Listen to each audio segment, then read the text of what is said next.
Hi everyone, this is Liam Eagle. I'm the editor at the WHIR, and I'd like to welcome you all to another WHIR webinar. I'll be moderating today's session on PCI DSS compliance in the hosting business, and it's going to be a panel discussion that will feature three experts on the subject, Rick Wilson, Craig Fox, and Stacy Griggs, all of whom I will get to giving a proper introduction to in a moment. Before we get started, I'd also like to mention this particular webinar is brought to you thanks to the generous sponsorship of FusePoint, and they'd like you to know that they're a Tier 1 PCI certified provider of managed hosting with data centers in Vancouver, Toronto, and Montreal. I'd like to start out, give you guys a quick idea of how the webinar is going to operate.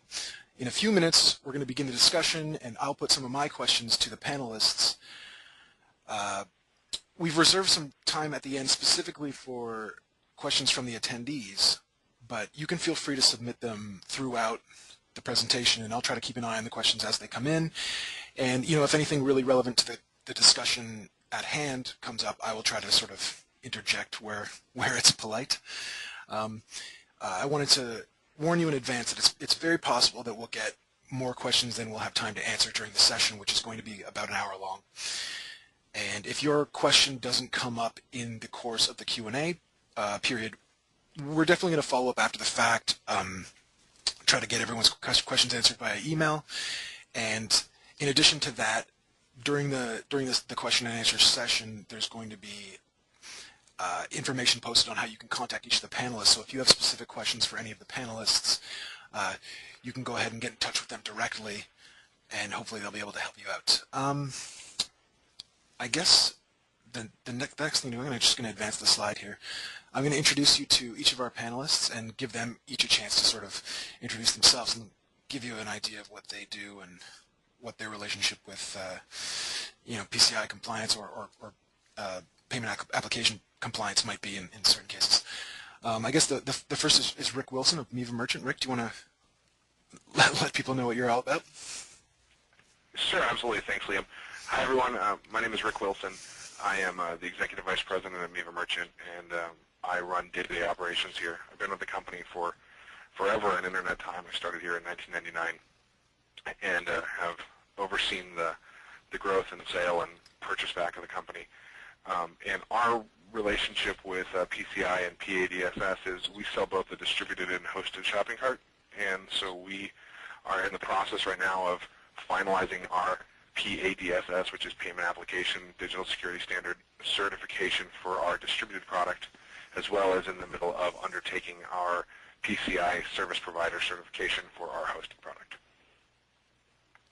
Okay, and next up would be Craig Fox from Pinnacle Cart. Craig, do you want to say hello to the nice people?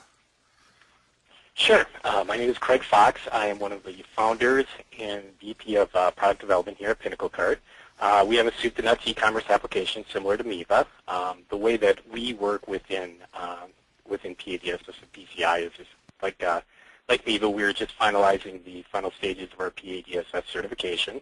We also do have not only a distributed model, a reseller model, and a hosted model. So just like Miva, we are working for our PCI compliance in that environment. Okay, great. And I don't know, I hate to repeat myself, but I always tend to point this out. This is probably our only in-color panelist today, based on the photographs. So usually we only have one black and white guy to get to. It's Stacy Griggs from Maximum ASP. Stacy, do you want to say hi? Well, you give me a lot to live up to that I have to be the colorful panelist. But, Maximum ASP is a provider of managed hosting services. We were the 2009 Microsoft Hosting Partner of the Year, and we have a lot of clients that are PCI compliant, so it's something that we do a fair amount of work with. Okay, great. Well, given that we have a limited amount of time and probably a ton to talk about, I'll just get right to the questions here. I'm gonna start out with Stacy and say, I guess really quickly, because I'm sure we'll want to get to some really nuts and bolts stuff later, but really quickly, generally, can you give us a sense what the PCI Security Standards Council is, what it represents, and maybe how its influence might reach out to a hosting company, or more specifically to a hosting customer, and then again, how it might enforce those policies? Yeah, well, I mean, if you look at it, this is ultimately a group that was started by, five large credit card companies. And over the time, it's evolved to have hundreds of participating organizations and other members, and there's standards for security for credit card transactions have started to permeate into areas where clients that aren't even that don't even process credit card transactions are starting to say they want PCI type of security. So what's interesting is over time this has evolved from a group that solely focused on security for credit cards and credit card and merchants processing those credit cards to more of a standard that that people have started to focus on for how to secure a web environment and how to have some sort of baseline of security. And I think probably all three panelists would agree that by no means are these perfect standards, and if we had to set a series of standards, these probably wouldn't be the ones that we set. But since they're out there and so many companies have to follow them from processing credit card transactions, they are evolving to almost industry standard for companies looking to have some sort of baseline for security. Okay, and what about I guess the standards? How are they imposed by the council on merchants? Yeah, well, ultimately, if if you decide that you don't want to be PCI compliant, you're not going to be able to accept credit cards. So, I mean, at the end of the day, the merchant banks impose them on the merchants, and so they're imposed through the merchant banks. But if a merchant bank decides that they don't want to deal with you because you're a security threat, aka you haven't went through the PCI process, you're not going to have you're not going to have the ability to accept credit card transactions any longer. And for web-based businesses, that's basically a death sentence. Right. Okay. Now, I guess before we get into the details, I guess I was going to ask Rick to describe quickly the difference between the PCI standard and the PA DSS standard, to which kind of company or products. I guess you can go from there. So the way you figure out if a product should be PA-DSS certified versus PCI certified is pretty simple. If a product is distributed as an application, such as what Miva Merchant does or Pinnacle Cart does, both of those, since people can take our product from our website, download it, and do anything they want with it, we then have to get payment application certified. And it is a similar but separate set of requirements from PCI DSS. So they're both administered by the same group, which is the PCI Security Council. However, PA DSS actually started out as a Visa initiative called PABP, which is Payment Application Best Practices. And they decided that not enough people were following it and they wanted to enforce it. So they have now stepped up and handed over the reins to the Security Council and turned it into a formal security standard and have required products like ours to get certified.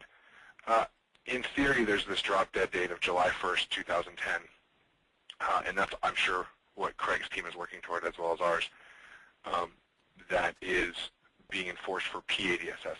PCI compliance is a broader security standard which encompasses not just the product like a shopping cart, but encompasses every part of the business that touches credit cards. So everything from your policies within your company for how you handle and store credit card numbers, assuming you do, all the way up to your application you're using, your hosting environment, the type of firewalls they're using. Stacy can touch to some of the complexities the hosting companies have to jump through. But really, PCI is an all-encompassing solution that involves your technology and your business processes, and PA-DSS is something specifically for applications.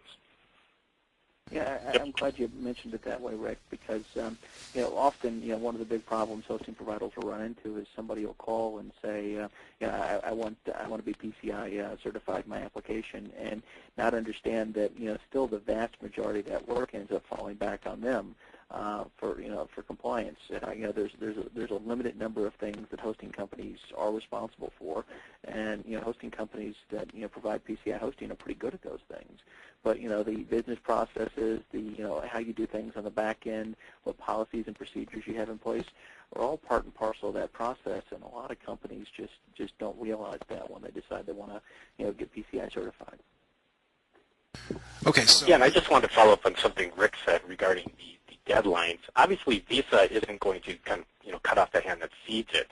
I think the merchant account providers look at this as, look, this is a security initiative, and that's great, but they haven't really announced what's going to happen after this deadline, the July 2000 deadline. And I think certainly the most radical extreme would be cancellation of merchant accounts, but certainly, and we've already seen this happen, they're going to be imposing penalties on people that have not reached, or on products that are either PADSS or PCI compliant. okay. Well, actually, back to sort of splitting things up and putting them into boxes. I guess maybe Craig, you could look at this from the standpoint of a merchant, which I guess is sort of the lowest down on the food, not food chain, but the sort of the furthest downstream of the things that would have to be compliant. Can you explain a bit how the standards of compliance might ramp up as you move up through the levels, which to my understanding are based mostly on the volume of transactions that you're doing as a merchant? Sure. The majority of companies that we deal with are at level 4, so they process less than 20,000 Visa e-commerce transactions annually. So for that, really what you need to do by July 2010 is you need to be on a PADSS certified application, and to achieve your PCI objective, you need to go through, I believe it's a quarterly network scan, and you also need to complete a questionnaire. And this can be done through any one of a number of companies out there. I think McAfee, Control Scan, anything like that. Now, as you progress up through those merchant levels to level 3, level 2, and level 1, there's more security, or more people need to be involved in getting compliance. So at level 1, you're looking at an annual report on compliance, quarterly network scans. You have to not only complete the questionnaire, but I think there has to be someone on site, a QSA that does all this stuff. Again, in our levels that what we primarily deal with, we're dealing in the level 3 and the level 4 people, which just require, an application that is a PADSS compliant application, and that they fill out the PCI compliance questionnaire and do their scanning. Okay, and just to be clear, so level 4 is the lowest level, level 1 is the highest level? That would be correct. So at level 1, you're looking at close to 6 million transactions annually. Okay. Now, let's suppose I operate a relatively small online store. I guess could you help me sort of divide up sort of what my responsibilities are related to compliance, and how much of that I hand off to my hosting provider, and then how much of that I might hand off to the makers of a shopping cart? Craig, do you want to take that one? Sure, absolutely. As far as the shopping cart goes, I like to think of it this way: is PCI compliance, as Rick's kind of explained, is the big levels what you're trying to achieve. So PADSS is essentially under that. So to be PCI compliant come July 2010, you need to be on a PADSS certified application. So when it comes down to the hosting environment, so that's kind of something that's set in stone. When it comes down to the hosting environment, it really matters on how you are transacting in what you're doing. For example, if you're just passing credit card information over to a payment provider, odds are that you can probably set this all up on a single server and still be PCI compliant. If you're looking to store credit card information, well, the rules are very specific in what needs to happen there. If you're storing credit card information, well, then you need to have the credit card storage or your database set up on a server that is not accessible through the web, and set up in a DMZ type environment where they can only be reached by specific personnel in your organization. So, and it kind of goes on from there. So setting up firewalls, in front of it to ensure that, only certain types of traffic come in, and so on and so forth. And Stacy might be able to give a kind of a better idea since he plays into the hosting game. But from our standpoint, me and Rick's standpoint, it's really of making sure that we're providing our customers applications that are compliant and that can run, but also providing them documentation on how to set up those applications. Okay. One of the biggest things, and Craig started to allude to this, one of the biggest issues we see, especially with level 3 and level 4 merchants, is that the way that they'll architect their applications is they decide that they have to store credit card data. And as soon as you store credit card data, that's a game changer for the amount of work that you have to put into architecting an application, and also the amount of expense that you're going to have for administering and hosting the application.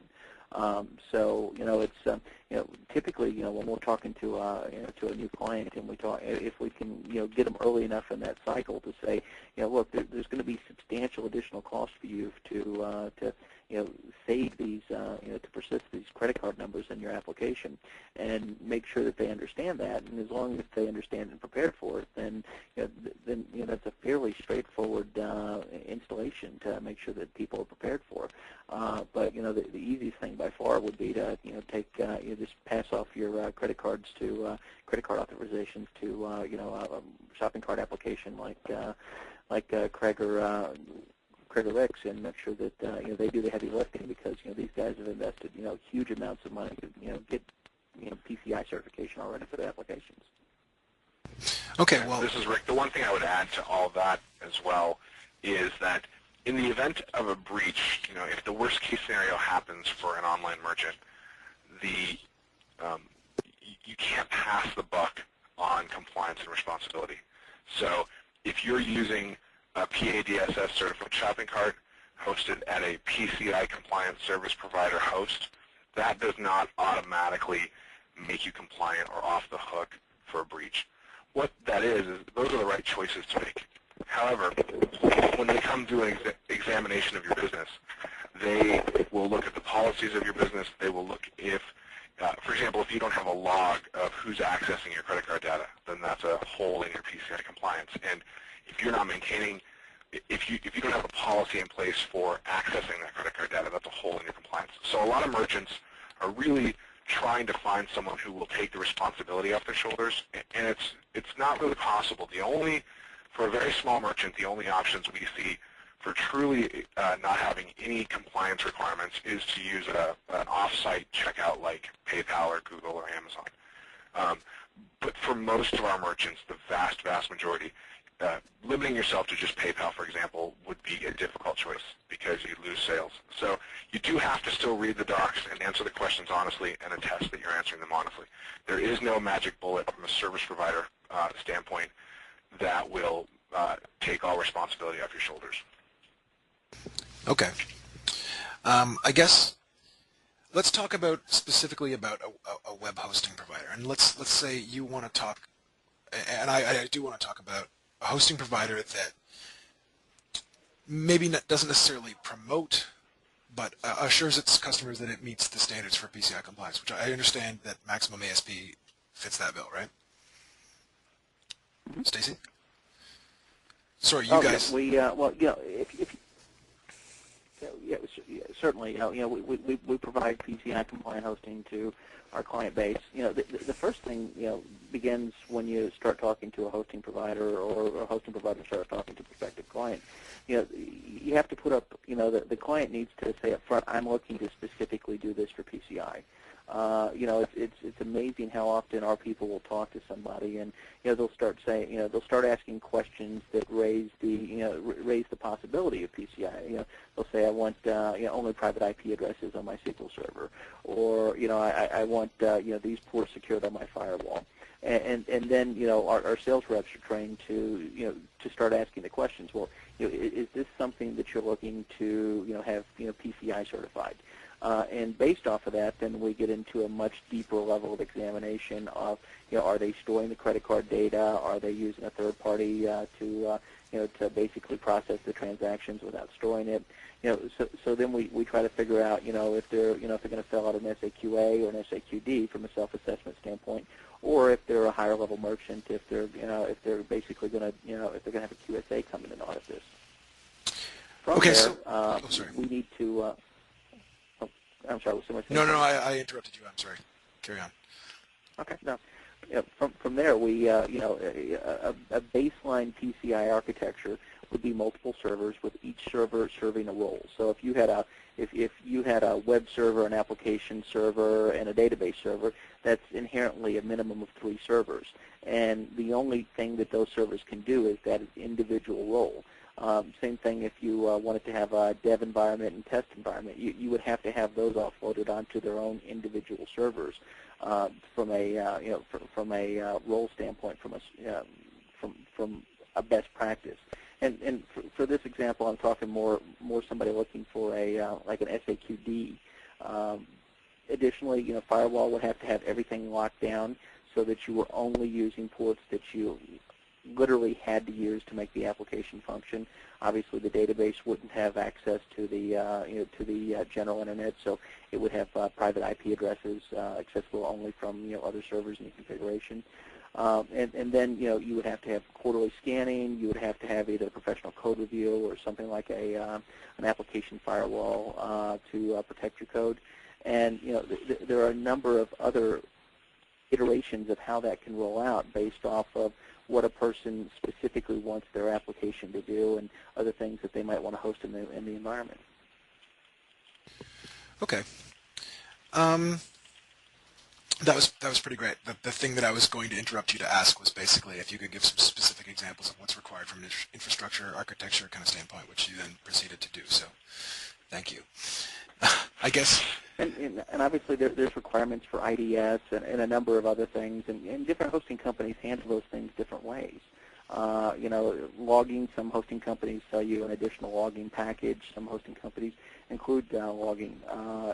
Some hosting companies make you buy an IDS package from a third party or install an IDS device. Some hosting companies just include that as part of what they do. So there are a number of things that kind of go into in total, making sure that somebody is PCI compliant. Okay, actually, while we're on the subject, I have a question from an attendee, which says, I guess, the question is, do managed hosting providers tend to certify their entire network products and services as PCI compliant, and then just present that as a service provider, or do they, segment out a part of their network and create a sort of PCI compliant product and service, or is that even possible? Maybe Stacy, you want to... Well, there are certainly providers that go through and do a report on compliance, what's called a ROC, and they're listed out on Visa's website for PCI DSS validated service providers. Most hosting providers, or at least a lot of hosting providers, don't go through this process because individually each client environment is going to have to be certified anyway.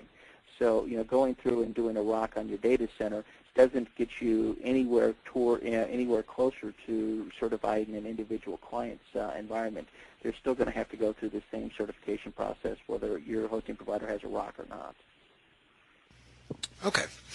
I'm curious, I guess I'd like to ask Craig this. You mentioned earlier that you guys offer sort of a reseller aspect of your hosted merchant software. Is it possible in a reseller relationship to be compliant? Does it require any work on the part of the reseller? Is it a matter of working with a partner who takes care of everything, or is it not possible at all? Well, from our standpoint, we we don't offer a hosted model through a reseller. What we do is we provide the application. I think Neve does the same thing, provides the application to the hosting company, and then they turn around and resell it. So from our standpoint, our job is to ensure that the software that we're providing does reach the PADSS compatibility. Then it becomes the hosting provider's job to ensure that the environments that they're providing are PCI compliant, so that the antivirus software and stuff is up to date. The PHP versions are up to date. The MySQL versions are up to date, and that can all be verified through an independent scan that we've talked about. So, from our standpoint and a reseller standpoint, all we need to make sure that we're doing is we're just providing you software that is listed on the PCI Council site as reaching its certification, and ensuring that it's properly delivered to you.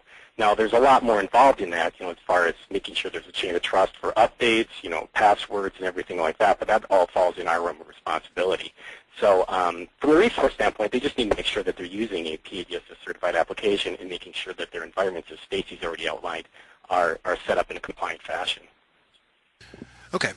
I don't know.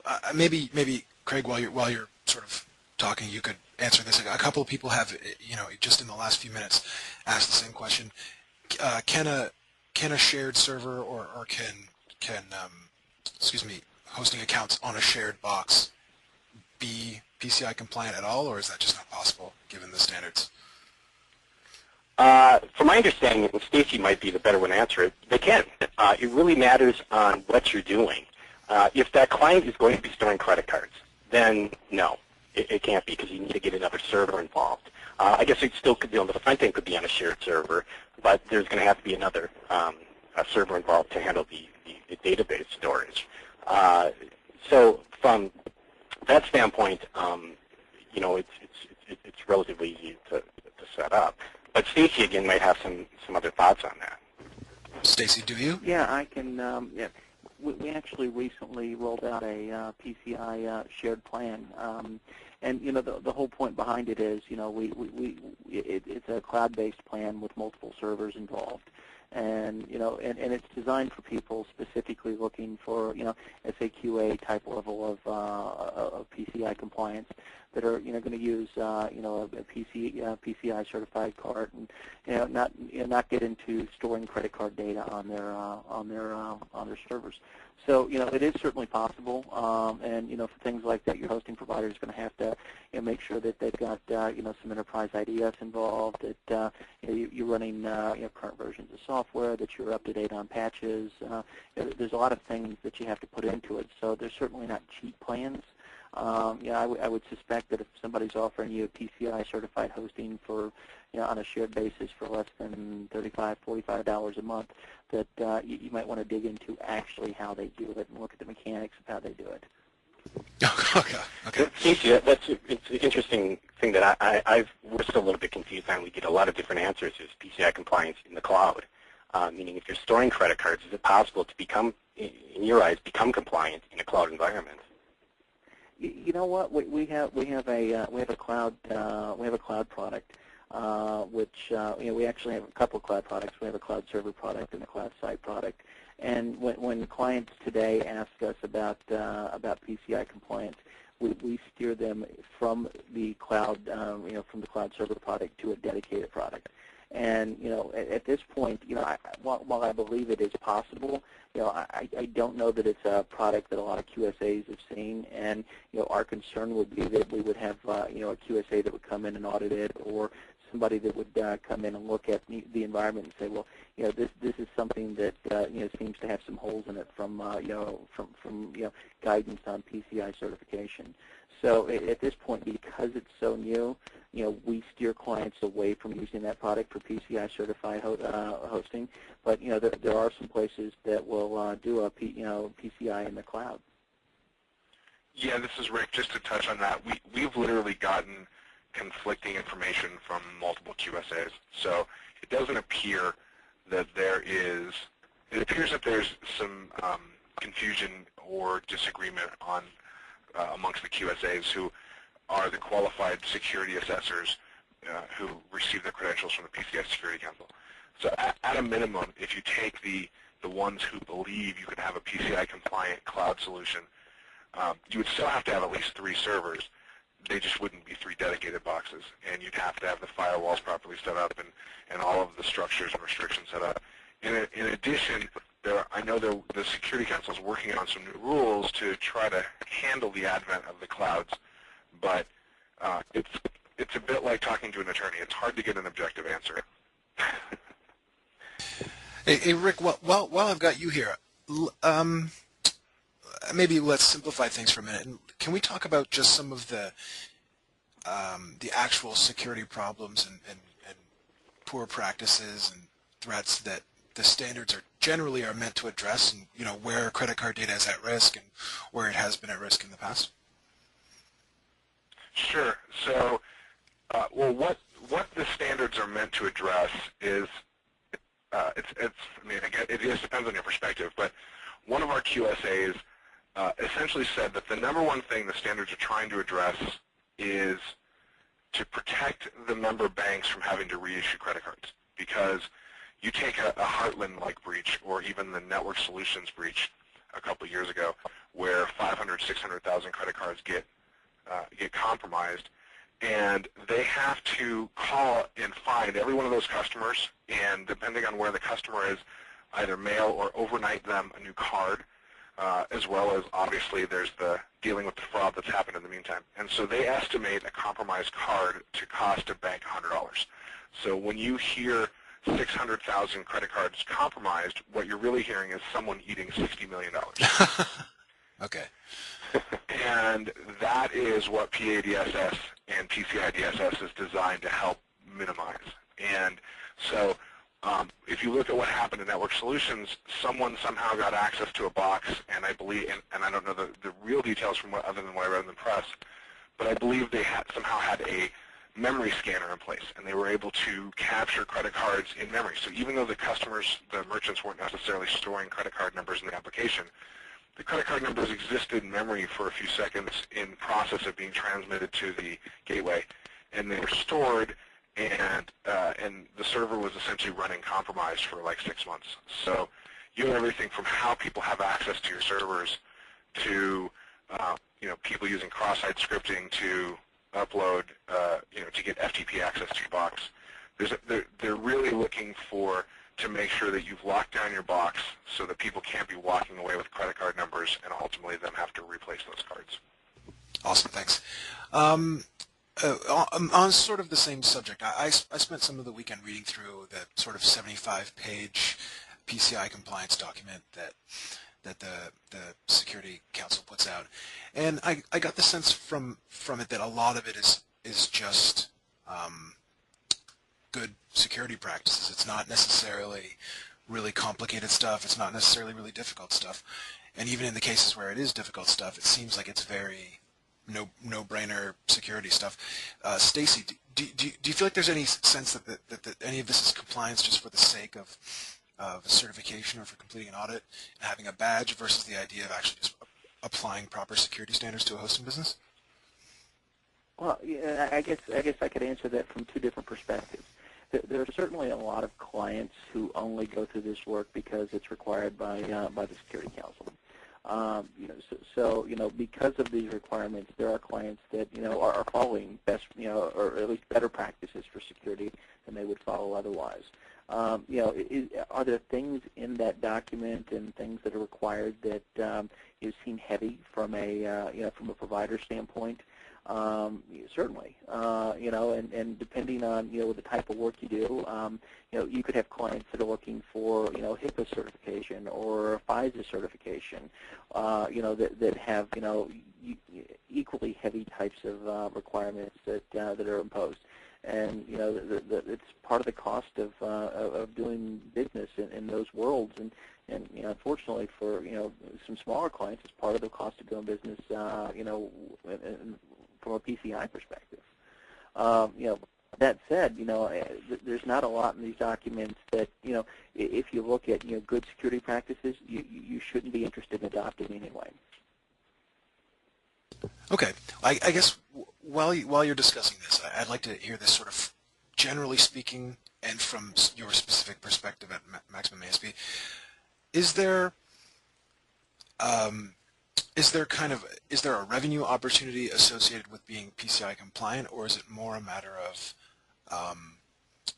I want to address a certain kind of customer, and that certain kind of customer requires me to be PCI compliant, or is there a sort of a overlap between those two things?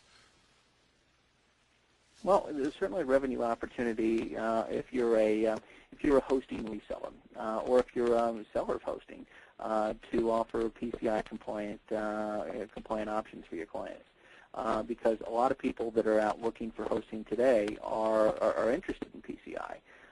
So if you're a reseller and you don't have some sort of PCI compliant stack to be able to put clients on, you're either going to miss out on those clients and probably lose some clients that you currently have who ultimately realize at some point that they're going to have to be PCI compliant. Same thing for hosting companies that aren't resellers. If you don't have a a good answer for clients looking for PCI hosting. It's going to not only reduce revenue that you're going to get from new clients, but it's also going to up your churn because you're going to have clients that leave you looking for PCI compliance somewhere else. The hardest part to explain to clients are PCI is not something you can outsource. It's not something you can go out and get Pinnacle or Miva and Maximum ASP and say, you know what, I've got no responsibility. Those back office processes and rules for companies to adhere to is a big part of it. And ultimately, it's not Maximum ASP signing our name on the line. It's not Rick or Craig signing their name on the line. It's the individual at the client signing their name on the line, saying, I attest that to the best of my knowledge, and that this is a compliant environment.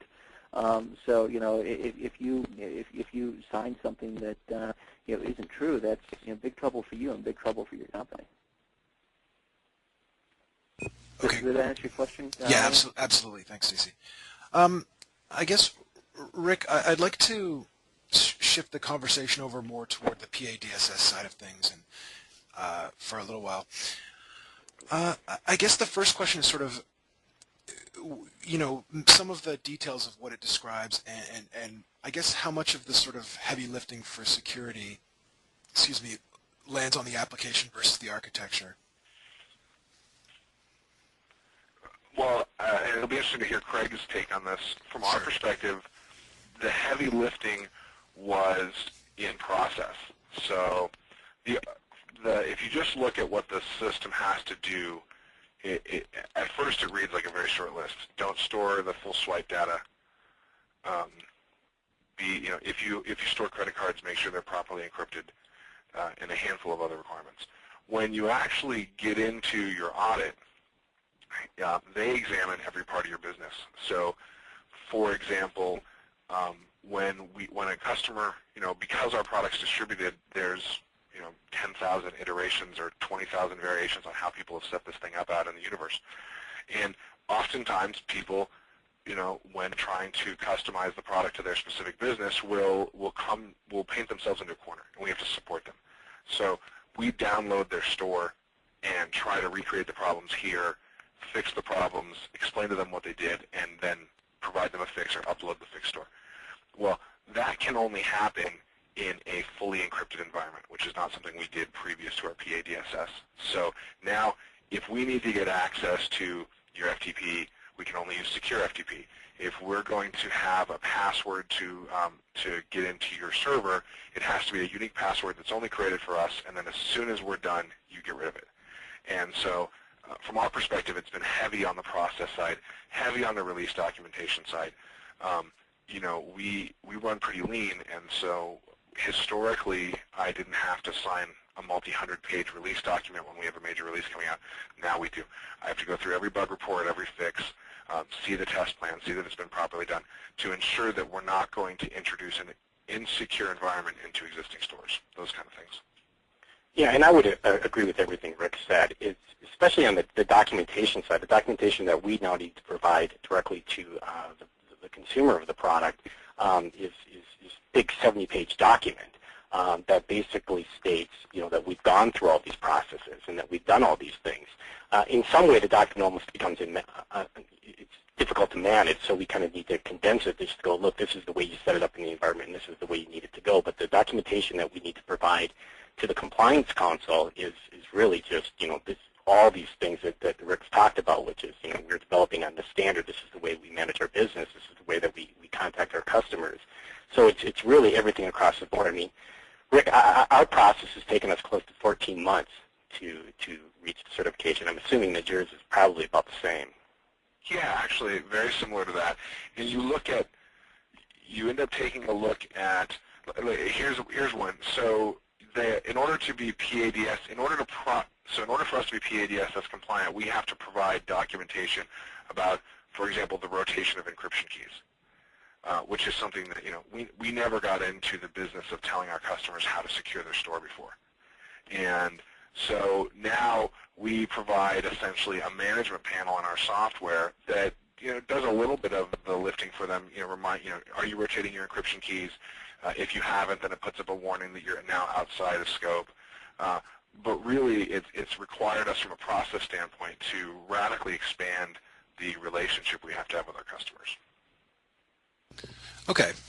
I guess, Craig, I wanted to ask specifically about the July 2010 deadline for compliance. To what does that deadline apply? What does it mean, and what happens when that deadline arrives?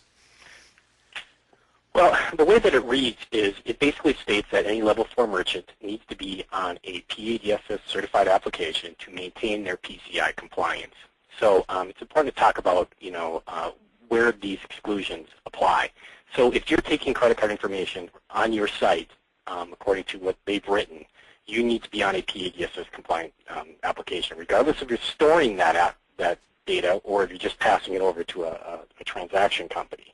Now, if you're moving them over into Google Pay or World Pay or PayPal or something like that, where the customer actually puts the credit card information on on a separate environment, then it kind of falls outside the scope of PADSS. If you have a homemade shopping cart that you developed from scratch, it falls outside the scope of PADSS.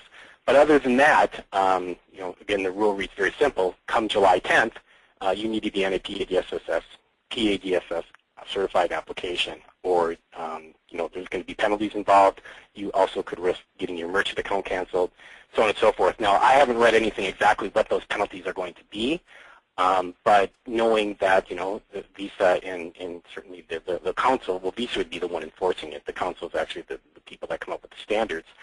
They're going to go to their transaction companies and go into their merchants accounts and go, look, if they're not on there, start charging them additional fees. I imagine that that's the way it's going to start happening. So, and imagine they're going to start ramping up these fees over time until eventually, if you're not migrated over, you're going to be, in a world of hurt. Okay. Yeah, this is Rick. The things that the kind of couple comments on that would be that right now enforcement is done through the merchant account provider. So two people with different merchant accounts, say from a name brand merchant account provider like a Chase Payment Tech, are going to have a very different experience than someone who's coming from a no-name ISO, some guy down the street who was a reseller of some ISO somewhere. And there's also another thing is Visa is the one who has set the requirement for July 1st, 2010. MasterCard's, I believe, is actually July 1st, 2012. But Visa is the big player. So if what Visa says goes. There will unlikely that on July 2nd there will be a big scramble. But I think Craig is exactly right. They will just start ratcheting up enforcement. They'll start adding fees. If you get a breach, they'll say you're not compliant, and they won't. They'll turn off your credit card processing. So it's something that has to be taken seriously.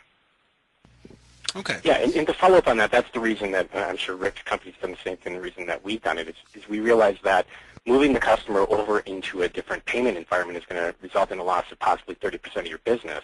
And we're keeping them on there being in a PADSS or a non-compliant or non-PADSS compliant application. You're going to start getting additional charges. So, when we kind of looked at it, we basically went, look, there's no way around this. It's not only good for our organization to ensure that we continue to release secure products, but it's Visa is going to impose its penalties through its merchant account providers. So we need to make sure that our environments and the products that we're distributing are meeting their requirements. Okay. Rick, you've explained this to me before in another venue. I think we were talking on the phone.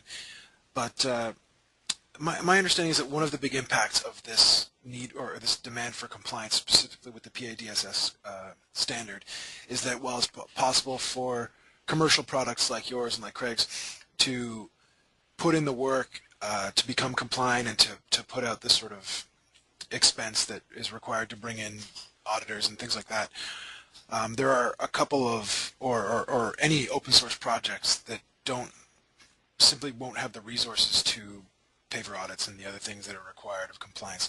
Is that still the case? I mean, how is that situation developing?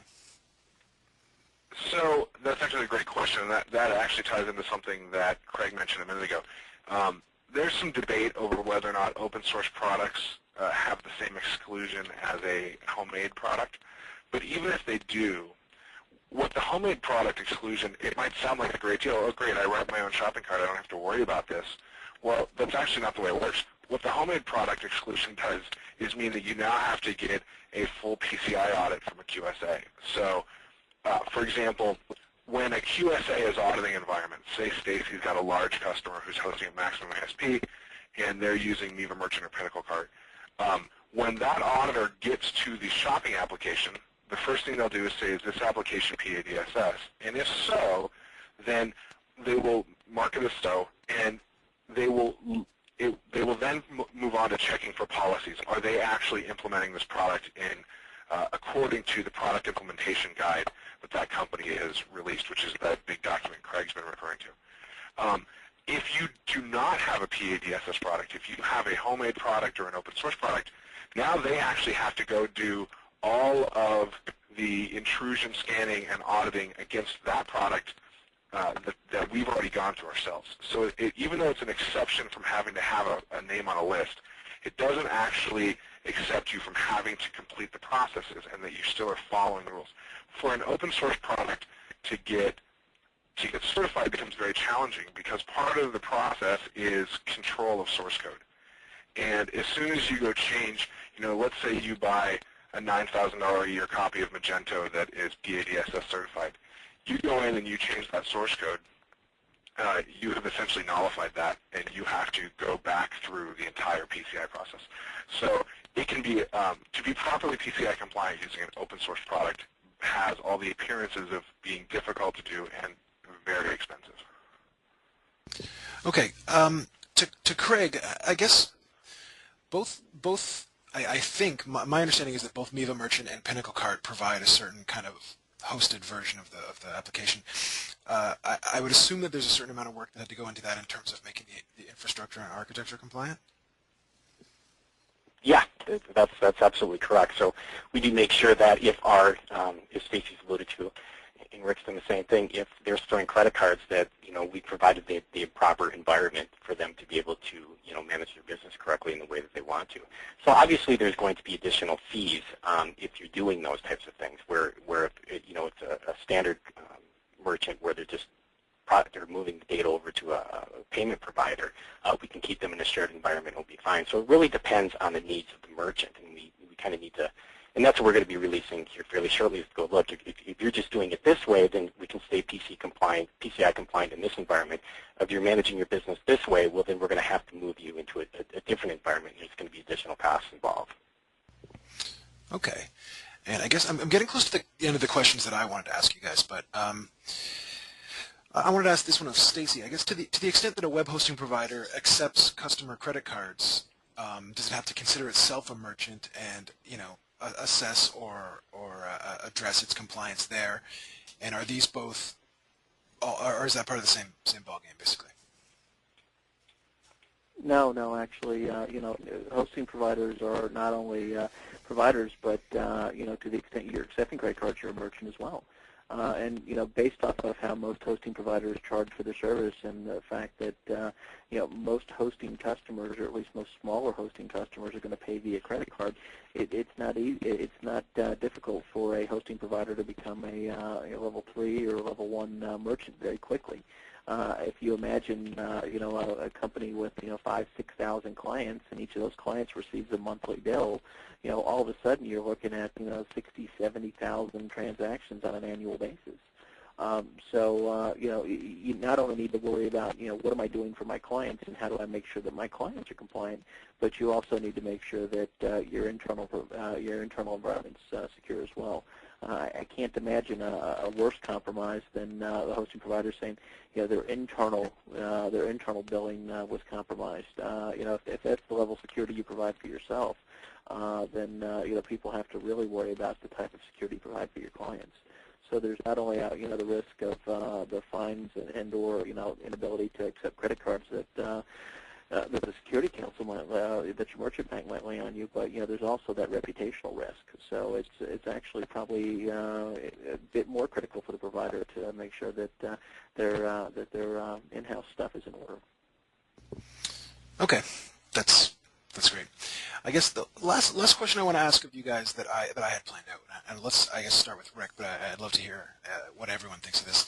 Is are there areas in this whole arena of compliance where you see real confusion or real room for interpretation or even real problems? Rick, do you want to well, start? yeah, I mean, the whole thing, yeah, sure. The whole thing seems to be confusing. So I think there's a lot of confusion going on with it. But one of the confusions that I see, and in fact I was actually emailing with our auditor about it last night and this morning, is marketing requirements.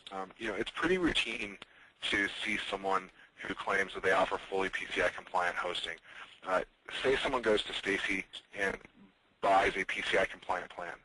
Well, if they turn around and resell a product based on the plan they bought from Stacy and just say, now you don't have to worry about compliance, you're now compliant, that's a very bizarre statement, because that, if I went and uploaded a flat file full of unencrypted credit card numbers, I'm clearly out of scope on my compliance, and Stacy has no way of preventing me from putting such a file on a server. So the compliance is really on a merchant-by-merchant basis, and the service providers like us all have to do our part and make sure that we're providing as much of the heavy lifting as we can. But merchants can't shirk responsibility, and I think because there's a lack of marketing guidelines by the Security Council, then you get the Wild West of marketing, where people make lots of huge assumptions and start marketing that and confuse the end merchants even more. Thanks, Rick. Craig, do you have a thought on confusion or pain points? Well, there's a lot of contradictory statements that are in the documentation that even we need to adhere to in the PADSS stuff. Look, there's some stuff that is very straightforward, and Rick's touched upon a lot of it.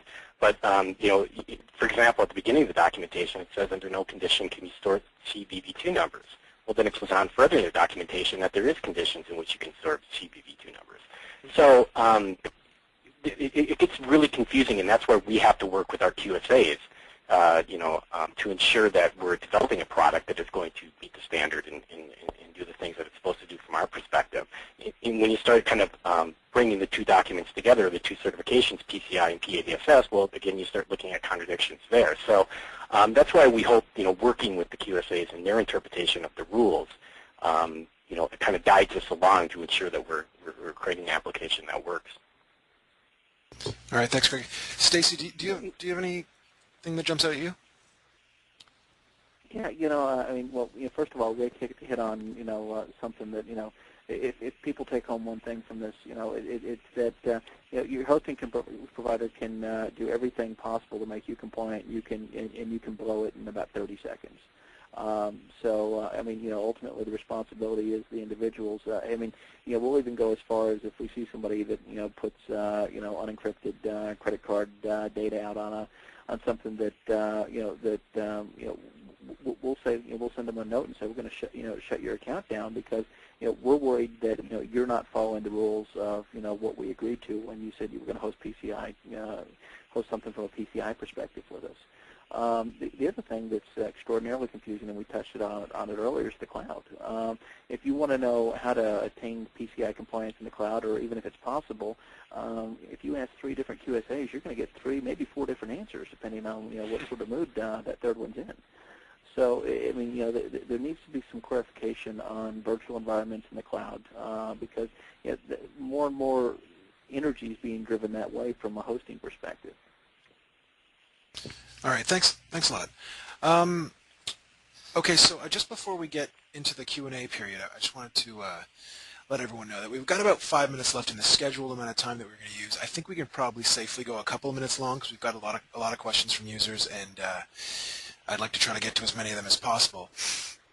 I'm going to skip ahead to the slide here that just basically addresses the Q&A itself and just says, you can enter your questions, and I think everyone seems to have a pretty good sense of how to enter questions based on what I've got here, but I'm going to skip ahead from this one just to put up people's contact info because I'd like for everyone to be able to get at that while we're doing this. So let me just get to that contact info slide. There we go.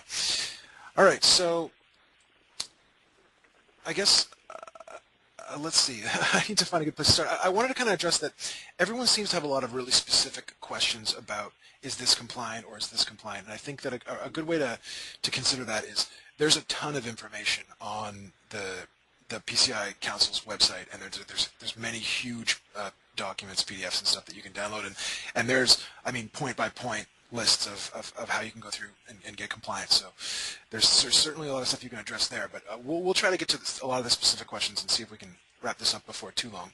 Hey, Liam, another way I would address that as well is I'm certainly not a QSA, and I don't know about Rick and Craig, but those are ultimately questions for QSAs. Right. And we can tell you kind of what we do from a from a hosting provider, and they can tell you what they do from a shopping cart perspective. But I don't know if any of the three of us are QSAs. Right. And the bottom line is basically that if you want to be PCI compliant, you have to go through that avenue. There's no other way to do it, right? Correct. Okay. Let's see. I guess. Sorry. There was a question earlier, and I'm just trying to find it here because I've got quite a few. And the other thing I wanted to assure people is, again, we may not get to address every question, but we'll definitely follow up through email with some of these questions that came up. I guess somebody had asked that there was a sort of a. Sorry, this is a really long question. I just don't want to get it wrong.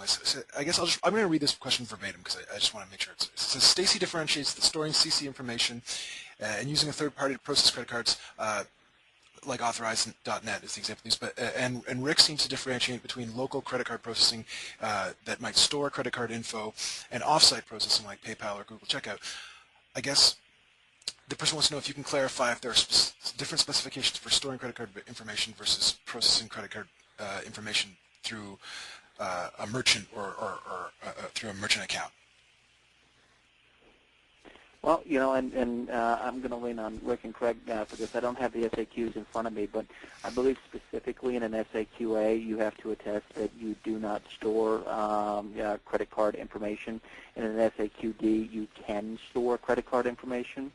So if I remember correctly, that's one of the big differences between an A and a D. And obviously there's a lot more work you do for a D than an A. But if Rick or Craig, maybe you guys have looked at one more recently than I have, can confirm that. This is Rick. I can jump in a little bit on that. I actually don't have. I've asked both my QSAs, one for our PADSS and one for our PCI for our hosted product, and I've gotten two different answers. So I have been told by the people who are stricter in their interpretation of the PCI requirements that if you, so let me answer this way. The strictest way to look at the requirement is that if a credit card number touches your server, even if you don't store it, if it just exists in memory for a period of time, that you have to go SAQD. So the one foolproof way to make sure that you are compliant if you want to go with the lowest cost route is to use something like PayPal or I think Payflow Link or one of the other ones that does offsite processing where it essentially takes you out of your shopping cart over to a checkout page and then back to your shopping cart at the end. But there's some gray areas there. Okay. I got someone here who says that they're a developer, and if they're creating forms that pass credit card information onto a payment processor, either a merchant account or a gateway, what do they need to do? What do they need to do to ensure compliance? I don't know. Technically speaking, if you're creating a form, which I don't know that would be any different than a product like ours, if you're creating something that then uses an API to connect to a payment gateway, you would have to become PADSS compliant. Craig, is that how you interpret that? That's how I interpret it. The other interpretation of what he said may be that it's being emailed, which is absolutely off limits. That can't be really done under any circumstance. But if they're creating a form that is passing the credit card information to a transaction payment gateway, then they need to make sure that form reaches PADSS compliance. Okay. I guess I would add to that that's if they're selling that form to someone. If they're not selling it and they're using it for their own use, like their own billing system, then that falls into the homemade shopping cart provision. Correct. Okay. I guess there's a question here from. They're asking about when we were trying to distinguish between whether shared resources on a server can be PCI compliant, I guess the question this person asked was, can shared resources such as backup systems or load balancers, things that are behind what the client will ever be able to access, do those things, or is it possible for shared resources in that case to be PCI compliant? Maybe Stacy, I think you were talking. If you look at something like a load balancer, I've certainly seen hosting companies that, well, let's take that one step up. You could take this to a level of complexity that would just make it so expensive that nobody would host with a third party. I mean, if you look at it and say, well, can I share a core router with someone? Can I, do I have to have my own dedicated core router, or can I be on the same core router with someone else? Most large hosting companies will offer some form of shared load balancing. Usually like a cluster of F5s from a load balancing perspective, and that from my perspective is certainly certainly acceptable, and never something that we've seen a QSA have an issue with. From a backup perspective, you have to look at things like encryption to make sure that backups are encrypted and appropriately managed. But again, this is something that that I've not seen a QSA have an issue with in the past. Okay. There was something that was brought up that was interesting, which is the length of, or when you're talking about backups, in PCI there's another directive that basically states you need to really expand the amount of time that you're storing your backups. I think the minimum is a year with 3 months. I believe 3 months need to be on-site, and then the remainder of the time could be off-site. So again, that changes the complexity of the way that you need to set up your cart and the way that hosting companies need to manage compliance. And typically that's a backup retention range that's well outside the shared backups that clients are going to provide. So what will happen is a hosting provider will set up some sort of dedicated backup scenario, because at that point, even if you're talking about a little bit of data, when you look at daily backups going back that amount of time, that all of a sudden can become terabytes very quickly. Okay, I got a question here that's for Stacy. I guess it's about how Maximum ASP deals with, well, I'll just read it. How does Maximum ASP deal with what must be a flood of PCI scan reports from your client's QSAs? Yeah, well, it is an issue. What we'll do is, we'll work with clients. We have a CISSP on staff, and he deals with specific requests from clients probably 50% of his time. It's one of the reasons that PCI hosting isn't cheap, because to do it right, companies are going to have to hire people with specialized and expensive skills, and dedicate them to this type of task and activity. So we have a CISSP on staff that spends a great deal of his time dealing with PCI compliance issues with clients, and dealing with their QSAs, and making sure that we're we're providing them the best service that we can. All right, cool. Thank you, Stacy. Well, we're about 5 minutes past where we were able to, or where we had scheduled to go, so I don't want to take up too much more of anyone's time. So I think that we're going to wrap it up about now. I want to, again, remind everyone that submitted a question, because I know a few of them didn't get answered. We're going to get a report of all the questions that were asked, and I'm going to pass it around to all the panelists, and hopefully we'll get to follow up with everybody and get them an email with as good an answer to the question as we can get them. I know some of them were really specific, so hopefully we can at the very least send you some links. I guess I'd like to thank everyone for attending and for submitting the questions. Of course, I'd like to thank the panelists for providing a lot of insight into the topic that I know a lot of you guys are very interested in, and I'd like to thank FusePoint for sponsoring. Before we go, I want to let everyone know that an archived copy of this webinar is going to be up on the site probably sometime early next week, so you can go back and watch it again if you want. And also that all of our past webinars are archived on the WHIR.com/webinars, and there's quite a few there, and they're all quite interesting. So thanks again to everyone for coming out, and thanks again to all of our panelists and to FusePoint, our sponsor.